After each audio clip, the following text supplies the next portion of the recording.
Hello everyone and welcome to Gizo United. And on this episode of Gizo United, it's a flipping review of the game Manchester United played against Newcastle at the St. James's Park. Please don't forget to like, comment, subscribe, and also tell a friend. That's what I mean. Gizo talks Manchester United, Gizo lost Manchester United, Gizo adores Manchester United. And just as I said earlier on this episode of Gizo Talks United, it's a review of the game Manchester United played against Newcastle at the Tyneside. And in my opinion, from the start of the game, Manchester United were not up for it. They were flipping not up for it. The way Newcastle played, they showed Manchester United how to even play the football, in my opinion. They flipping showed Manchester United how to play football. Because in the first to the 20th minutes, all I could see was a Newcastle domination and whatnot. When Manchester United decided to creep in some parts of the first half, Newcastle is awarded a red card. You get me? And it gets frustrating to think about it against Everton this season at the Old Trafford, when Everton went down by a man. Manchester United failed to win.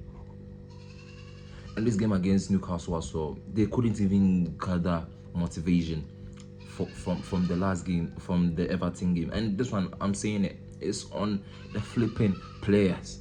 It's on the flipping players, because under Ruben Amorim, we thought the manager was bad. Like, you get me? We thought the manager was bad. But then, to repeat this for the second time in the same season is really alarming. It's flipping alarming. And we need to get our heads straight when it comes to games like this and whatnot. And in my opinion, Newcastle were the better side. They were the flipping better side, because in the first half, Manchester United had their chances, and even in the second half, players like Bryan Mbeumo were costly for Manchester United.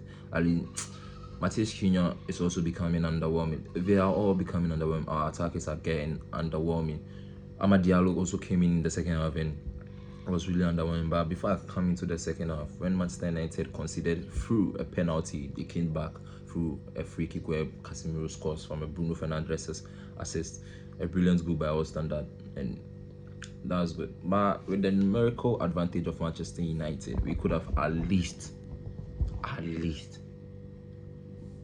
settle for a draw, because we are away at the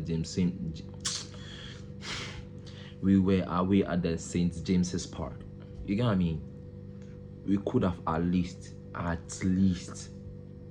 drawn this game against Newcastle with the numerical advantage, even, because it's a tough St. James's Park is flipping annoying to play at. Like, it's flipping, like, it's a tough ground to play at, and Manchester United decided to give the 3 points away in such annoying manner. In the second half, Manchester United had fair chances as well. And when Joshua Sessi came in, you could see how, in my opinion, the substitutions were spot on. But then, I was thinking at a break in the first half that players like Casemiro, Bryan Mbeumo, and Luke Shaw should get out of the game. You get me?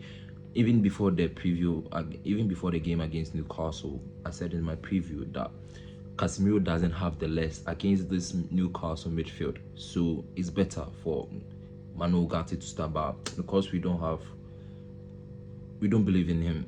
That's why Casemiro was the only option to start that. And I believe the manager we're dealing with resources available at that point. So obviously Manuel Ugarte was not starting this game against Newcastle, but I wanted him to start because of Casemiro's loss in leg. You can check my preview video. I really said it in there.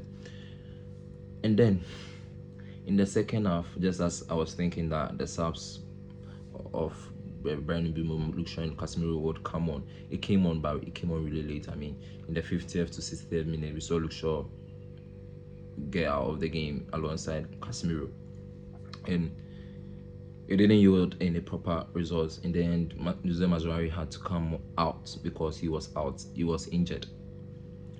For the only time, Malacia to come on and then help Newcastle win this game. Like, that was too much space for William Osula, in my opinion. At least we could have done something. The ball was nicked off Matthias Cunha. In that situation, we could have done something flipping better. We could have, with the numerical advantage, we went on to lose. There's nothing more to talk about. Like, I'm boiling inside. I'm getting frustrated talking about this game. I'm getting frustrated, boiled up. I could even punch the device I'm even using in filming. Like, you get what I mean? It gets frustrating as a Manchester United fan. But it is what it is. And our next game is coming up against Aston Villa. And I hope and believe that this kind of performance wouldn't be seen against Aston Villa, because we are on level point. We are on the same points with Aston Villa. The only difference, and I repeat, the only difference is goals. It's hard for Manchester United to flip and win this game against Aston Villa by hook or crook. I fucking need them to win this game against Aston Villa. The next game, which will come up in the next 11 days. As I said, it gets frustrated talking about the kind of performance this Manchester United players gave us last night. And come to think of it, that it happened in the second time this season. The first under Ruben Amorim, and then second under Michael Carrick. It shows the character of the players at Manchester United. Please don't forget to like, comment, subscribe, and also tell a friend. So Gizo touched Manchester United, Gizo lost Manchester United, Gizo adopts Manchester United. Don't forget, it's not just a flipping football club, it's a flipping way of life. See you on the next episode.